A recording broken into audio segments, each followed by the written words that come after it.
বাদ দিয়ে দিই। তো আশা করি তোমরা সবাই ভালো আছো। আমরা গত ক্লাসে নুরুল দিনের কথা মনে পড়ে যায় কবিতাটা পড়েছিলাম।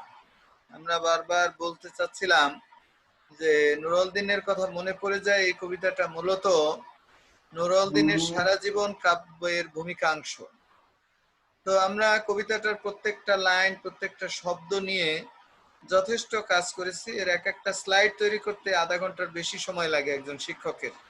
সে যত এক্সপার্ট হোক, এগুলো টাইপ করে স্লাইডে আনা এবং এগুলোকে উপস্থাপনযোগ্য করে তোলা যথেষ্ট সময় সাপেক্ষ ব্যাপার। তোমরা যদি উপকৃত না হও তাহলে এই সময়টা আসলে ব্যবহার করা হয় না আর কি, অপচয় হয়ে যায়। তো তোমাদের মধ্যে একজন এই মূল বক্তব্যটা পড়ো। কে পড়বে? এশা, মূল বক্তব্যটা পড়ো। আসসালামু আলাইকুম। ওয়ালাইকুম আসসালাম। হ্যাঁ রিফাত, শুনতে পাচ্ছ আমার কথা? কোন ক্লাস, কোন ইয়ারের? জি স্যার। এটা দ্বাদশ শ্রেণীর বাংলা ক্লাস। ও স্যার, সরি, আমি তো আপনার ডিগ্রি ফার্স্ট ইয়ার। আচ্ছা আচ্ছা। তো যাই হোক, মূল বক্তব্যটা ফারজানা আক্তার এশা, তুমি পড়ো। আচ্ছা, তাহলে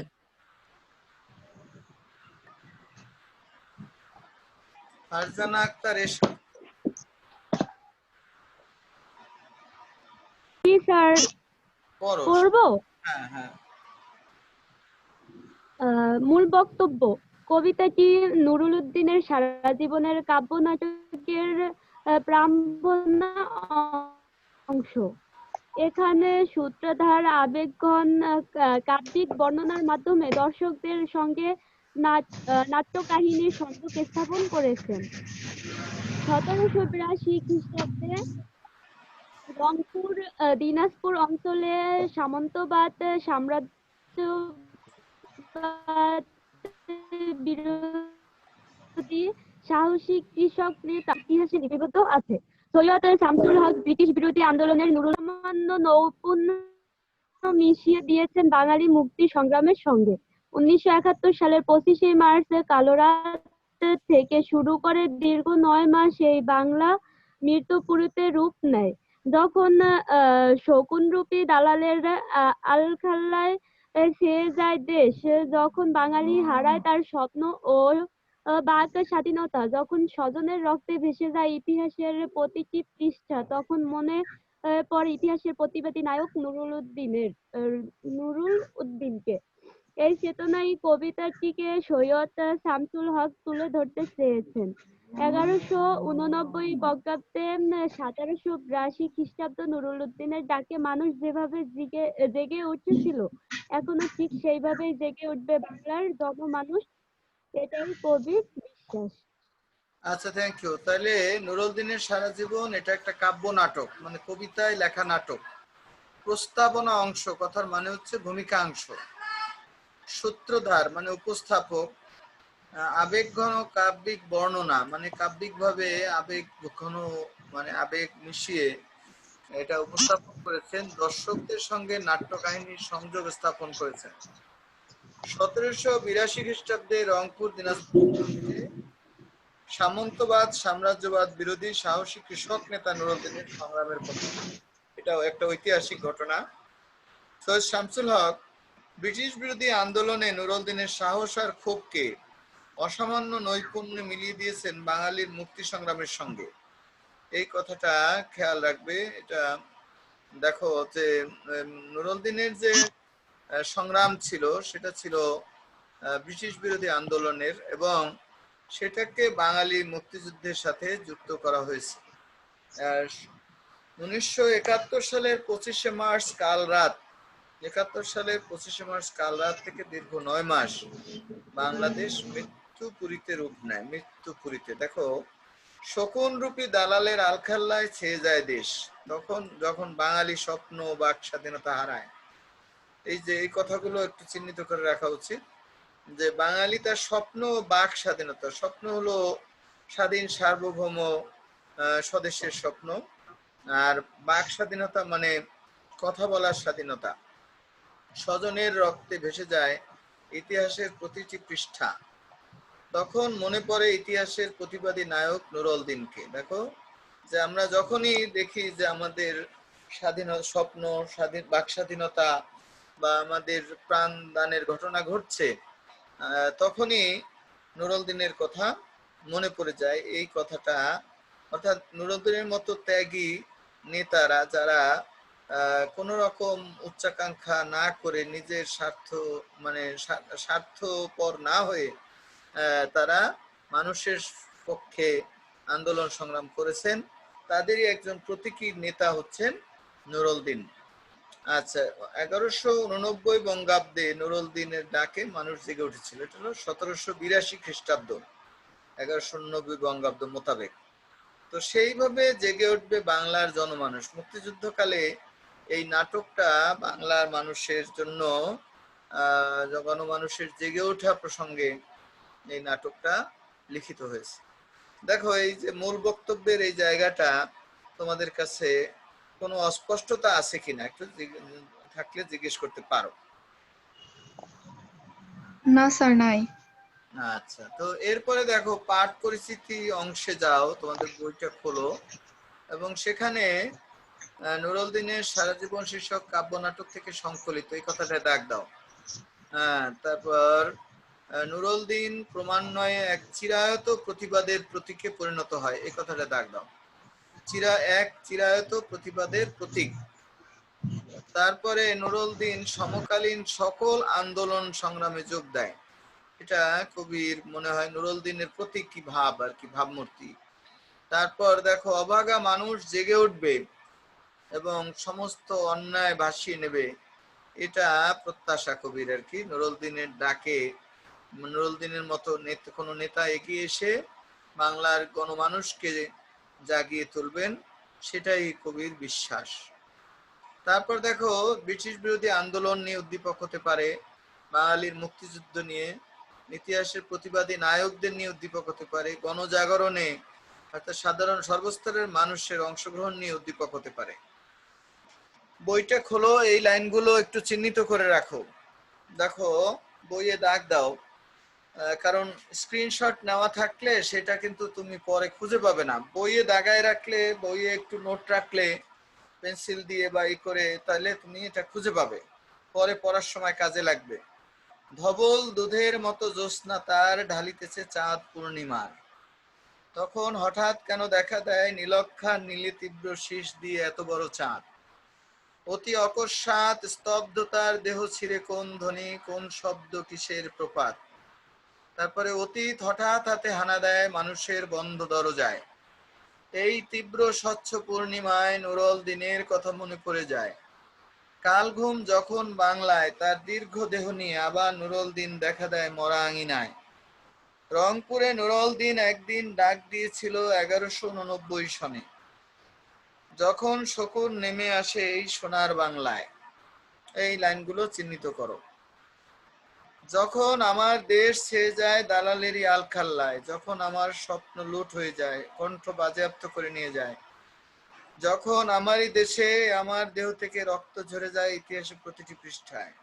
আসুন আসুন তবে আজ এই প্রশস্ত প্রান্তরে, যখন স্মৃতির দুধ জ্যোৎস্নার সাথে ঝরে পড়ে, কে একা নিঃসঙ্গ বসে অশ্রুপাত করে, সমস্ত নদীর অশ্রু অবশেষে ব্রহ্মপুত্রে মেশে, পাহাড়ি ঢলের মতো নেমে এসে সমস্ত ভাষায়, আর জাগো বাহে কণ্ঠে সবাই।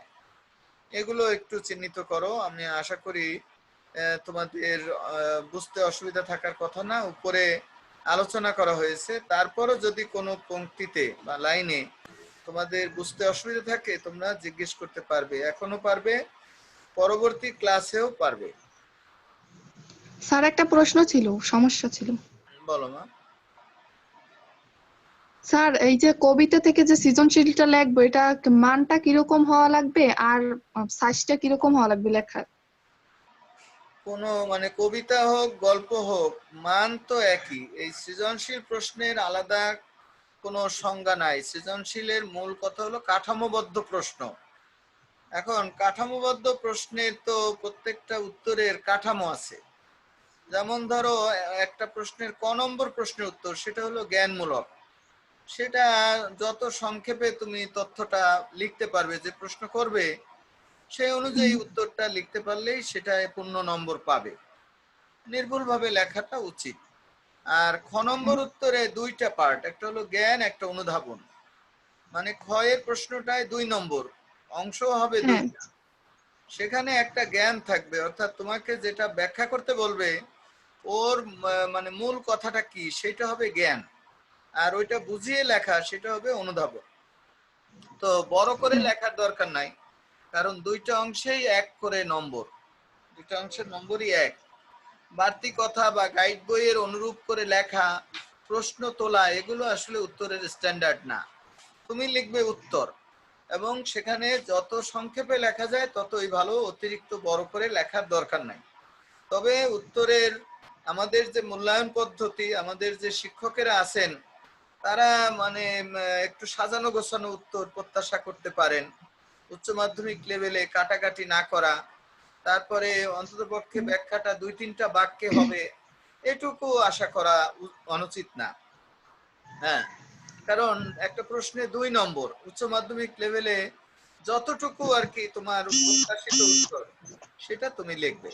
যেমন খ নম্বর উত্তরে একটা উদ্দীপক দিয়ে বললো জাগো বাহে কণ্ঠে সবাই ব্যাখ্যা করো।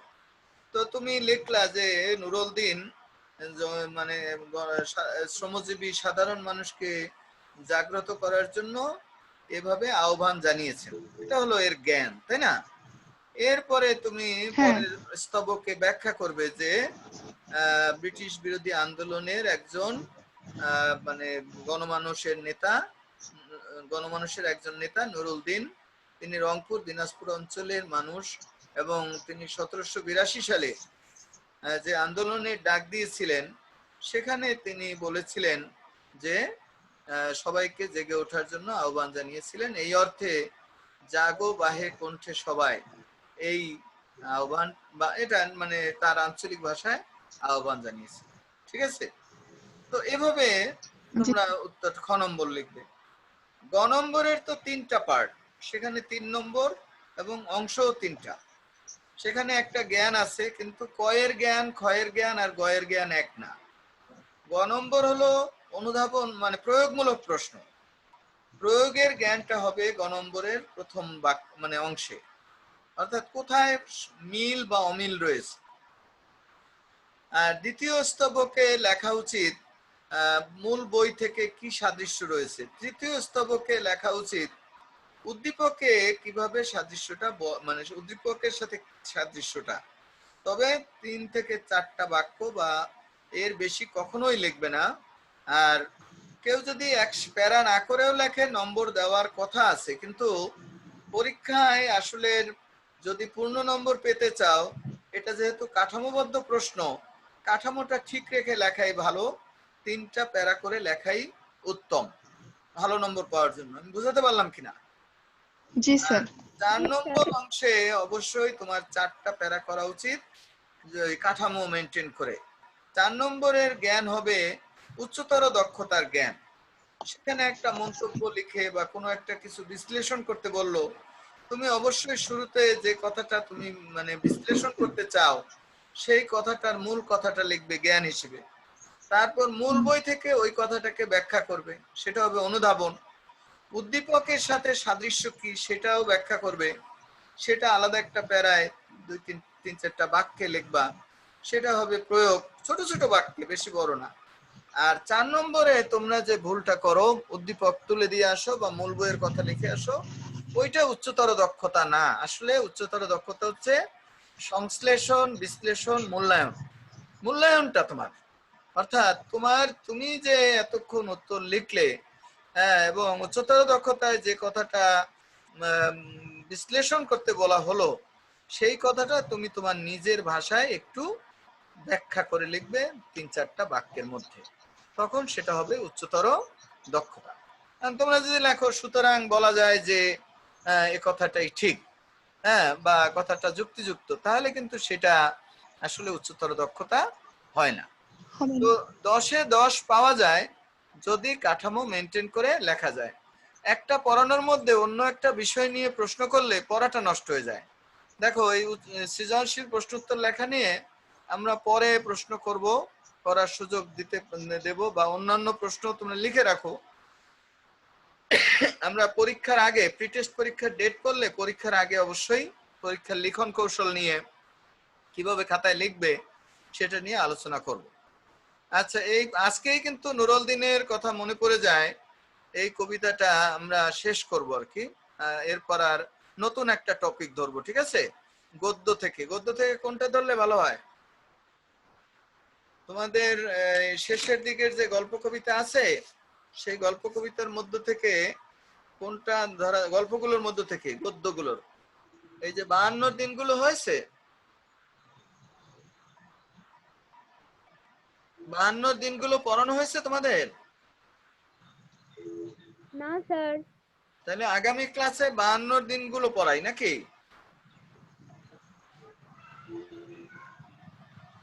হ্যাঁ, অসুবিধা আছে? না স্যার। অন্য কোন শিক্ষক শুরু না, করেছেন স্যার। 52 দিনগুলো?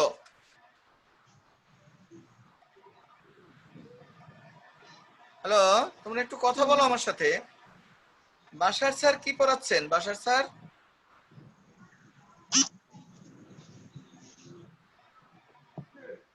হ্যালো, আর এখনো ক্লাস করি নাই তো ওনার। জি স্যার। বাসার স্যার তো ক্লাস নেন, তার ক্লাসে যুক্ত হয়েও। আর সুসেন স্যারের ক্লাসও তোমাদের পাওয়া উচিত। হ্যাঁ, এটা আমি তো আর একা সবটা পড়াই ফেলতে পারবো না, পারবো? আর এরকম 2 জন 3 জন যুক্ত হওয়া, তোমরা একটু বেশি জন যুক্ত হবা, একে অন্যকে উৎসাহিত করবা। আচ্ছা, প্রথম অনুধাবনটা পড়ো, এই যে 1 নম্বর প্রশ্ন সহ উত্তর পড়ো। আমি পড়বো স্যার। হ্যাঁ, পড়ো মা। ধবল দুধের মতো জ্যোৎস্না তার ঢালিতেছে চাঁদ পূর্ণিমার বলতে কি বোঝানো হয়েছে? উত্তর হচ্ছে সৈয়দ শামসুল হকের নুরুল দিনের সারা জীবন শীর্ষক কাব্য নাটক থেকে সংকলিত প্রস্তাবনা অংশ নুরুল দিনের কথা মনে পড়ে যায় কবিতা থেকে চয়িত এই অংশটুকু একটি অনুপম চিত্রকল্প। এখানে বাংলার মানুষের মানসিক জাগরণকে চাঁদের জ্যোৎস্না ঢালার অনুষঙ্গে কাব্যময় করা হয়েছে। মুক্তিযুদ্ধের সময় আপামর জনসাধারণের দেশাত্মবোধে জাগরণ যেন পূর্ণিমার চাঁদের জ্যোৎস্না ঢালার মতো। সেই জ্যোৎস্না দুধের মতো সাদা, আর এই সাদা রং হচ্ছে পবিত্রতার প্রতীক। এভাবে ইতিহাসের প্রতিবাদী নায়ক নুরুল দিন মুক্তিযুদ্ধের সময় সকলের প্রেরণার উৎস হয়ে ওঠেন। ইতিহাসের পাতা থেকে বেরিয়ে এসে তিনি যেন মিশে যান বাংলার সংগ্রামী মানুষের চেতনালোকে। আচ্ছা, থ্যাংক ইউ। তাহলে কি হলো? ধবল দুধের মতো জ্যোৎস্না তার ঢালিতেছে চাঁদ পূর্ণিমার। পূর্ণিমার চাঁদ জ্যোৎস্না ঢালছে, মানে এই চাঁদ হলো নেতা, মহান নেতাদের কথা। আর জ্যোৎস্না ঢালা মানে কি? তার নেতৃত্ব। অন্ধকারে যেমন চাঁদের আলো পথ দেখায়, নেতা মহান বা ত্যাগী নেতাদের যে নেতৃত্ব, সেটাও মানুষকে সামনের দিকে এগিয়ে নিয়ে যায়। তো মুক্তিযুদ্ধকালে আমাদের 1000 বছরের শ্রেষ্ঠ বাঙালি, জাতির পিতা বঙ্গবন্ধুর যে নেতৃত্ব, সেটাকে তিনি কিন্তু মিলিয়েছেন নুরুল দিনের নেতৃত্বের সাথে আর কি, সেই ঐতিহাসিক ঘটনার সাথে। আচ্ছা, 2 নম্বরটা পড়ো, কে পড়বে? রিমি পড়ো, রিমি।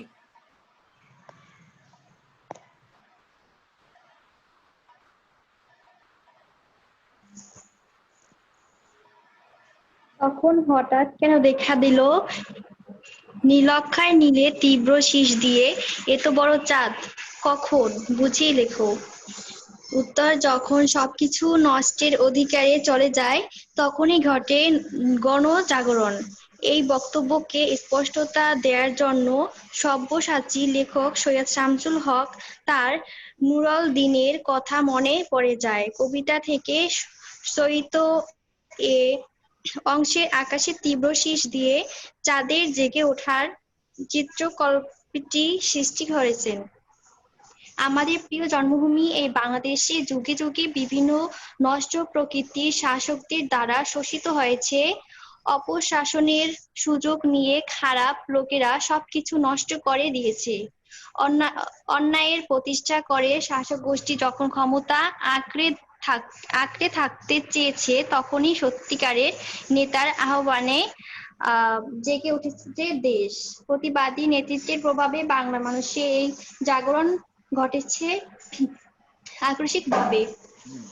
এই প্রশ্ন উত্তর গুলো পড়লে কবিতা আরো স্পষ্ট হয়, দেখেছো? যে তখন হঠাৎ কেন দেখা যায় নীলক্ষার নীলে তীব্র শীষ দিয়ে এত বড় চাঁদ। যখন সবকিছু নষ্টদের অধিকারে চলে যায় তখন গণজাগরণ ঘটে। সব্যসাচী লেখক সৈয়দ শামসুল হক এখানে সেই চাঁদের জেগে ওঠাটাকে চিত্রকল্প হিসেবে উপস্থাপন করেছে। তোমরা এগুলা স্ক্রিনশট নিচ্ছ তো? হ্যাঁ, এই উত্তরগুলা? হ্যাঁ স্যার। হ্যাঁ, এগুলো নিয়ে রাখো এবং পরে পড়বা আর কি। এগুলো ওই গ্রুপে দিলে যারা ক্লাস করে না তারা পাওয়ার চেষ্টা করবে, বুঝছো? তাদের এত সহজলভ্য করে দেওয়া উচিত না, এমনকি ইউটিউবে দেওয়ার ব্যবস্থা রাখা ঠিক হয় নাই। ইউটিউবে দিতে গিয়ে পরে আধা ঘন্টা 1 ঘন্টা সময় যায় আমাদের, কিন্তু ছাত্ররা ক্লাস করে না যে ইউটিউবে দেখবো, আসলে ইউটিউবেও দেখে না। 3 নম্বর পড়ো, 3 নম্বর কে পড়বে? আমি পড়বো স্যার। পড়ো। অতীত হঠাৎ হাতে হানা দেয় মানুষের বন্ধ দরজায়, এর তাৎপর্য কি? দুঃসময়ে মানুষের মনে পড়ে অতীতের গৌরবময় ঐতিহ্যের কথা। সৈয়দ শামসুল হকের নুরুল দিনের কথা মনে পড়ে যায় কবিতায়। বাংলার দুর্দিনে এক চিরায়ত প্রতিবাদের প্রতীক নুরুল দিনের কথা মনে পড়ে যাওয়ার কথা এভাবেই প্রকাশ পেয়েছে। 1971 সালের 25শে মার্চ কালরাত থেকে শুরু করে দীর্ঘ 9 মাস যখন এই দেশ মৃত্যুপুরীতে রূপ নেয়, তখন মনে পড়ে ইতিহাসের নায়ক নুরুল দিনকে। নির্ঝঞ্ঝাট জীবন প্রত্যাশী বাঙালির মনে পড়ে পূর্বপুরুষের বীরত্বের কথা।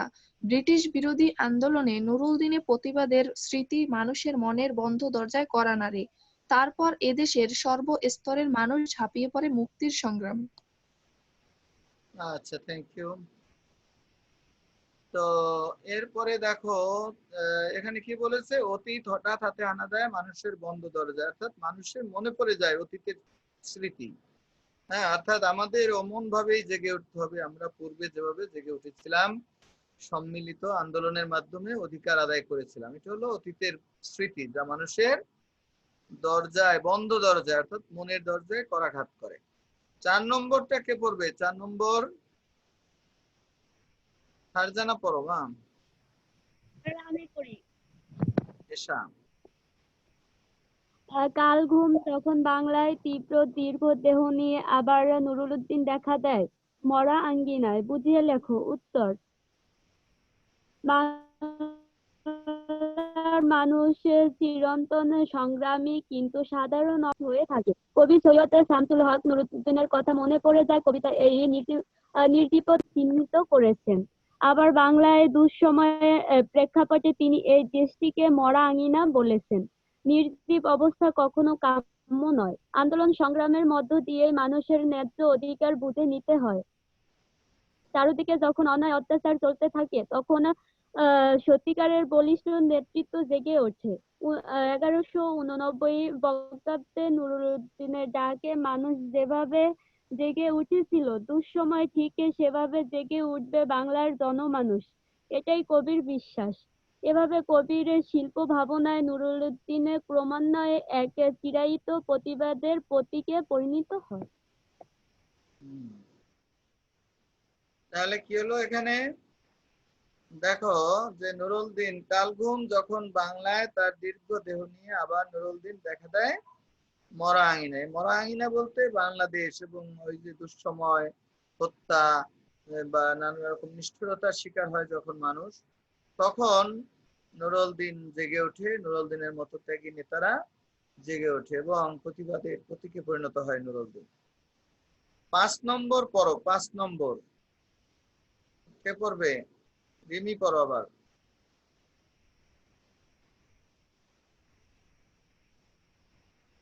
রিমি তাড়াতাড়ি পড়তে হবে মা। রংপুরে নুরুল দিনে একদিন কিসের ডাক দিয়েছে বিবৃত করো। উত্তর: 1189 বঙ্গাব্দে রংপুর দিনাজপুর অঞ্চলে সামন্তবাদ সাম্রাজ্যবাদ বিরোধী সাহসী কৃষক নেতা নুরুল দিনের সংগ্রামের কথা ইতিহাসে লেখা আছে। তিনি ব্রিটিশদের অন্যায় অত্যাচারের বিরুদ্ধে আন্দোলন করার জন্য কৃষক শ্রমিকদেরকে সমাবেত করেছিলেন। নুরুলদিনের সাহস আর ক্ষোভে প্রভাবিত হয়ে জেগে উঠেছিল বাংলার জনমানুষ। সেই তীব্র আন্দোলনে ভীত হয়েছিল ব্রিটিশরা। কবির শিল্প ভাবনায় এই প্রতিবাদী নায়ক ক্রমান্বয়ে এক চিরায়ত প্রতিবাদের প্রতীকে পরিণত হয়। ইতিহাসের পাতা থেকে বেরিয়ে এসে নুরুলদিন মিশে যায় বাংলার শ্রমজীবী সাধারণ মানুষের ভিড়ে, অংশগ্রহণ করে সমকালীন সকল আন্দোলন সংগ্রামে। তাহলে রংপুরে নুরুলদিন একদিন ডাক দিয়েছিল, কিসের ডাক? আন্দোলনের ডাক দিয়েছিল, এবং সেই আন্দোলনটাকে বিবৃত করতে হবে যে ব্রিটিশ বিরোধী আন্দোলন, এবং সেই নুরুলদিন আজও যেন আমাদের মধ্যে সেই প্রেরণার উৎস হয়ে আছে। 6 নম্বর পড়ো, কে পড়বে এখন? ফারজানা আক্তার নাকি? Okay sir. যখন শকুন নেমে আসে এই সোনার বাংলায়, বলতে কবি কি বোঝাতে চেয়েছেন? উত্তর: 1971 সালের 25শে মার্চ কালরাত থেকে শুরু করে দীর্ঘ 9 মাস যখন এই বাংলা মৃত্যুপুরীতে রূপ নেয়, তখন পাকিস্তানি হানাদাররা শকুনের মতো আক্রমণ করে এ দেশে। সৈয়দ শামসুল হক তার নুরুদ্দিনের কথা মনে পড়ে যায় কবিতা থেকে তৈরিত এই অংশে সেই ভয়ানক পরিস্থিতিকে কাব্যিকভাবে চিত্রিত করেছেন। ইতিহাসের বিভিন্ন পর্যায়ে সোনার বাংলা বিদেশি শত্রুর আবির্ভাব ঘটেছে, কিন্তু পাকিস্তান শাসক গোষ্ঠী দেশটিকে লুট করার জন্য যে বর্বরোচিত কার্যক্রম চালিয়েছে তার তুলনা মেলে না। ইতিহাসের প্রতিবাদী নায়ক নুরুদ্দিনের স্মৃতি তখন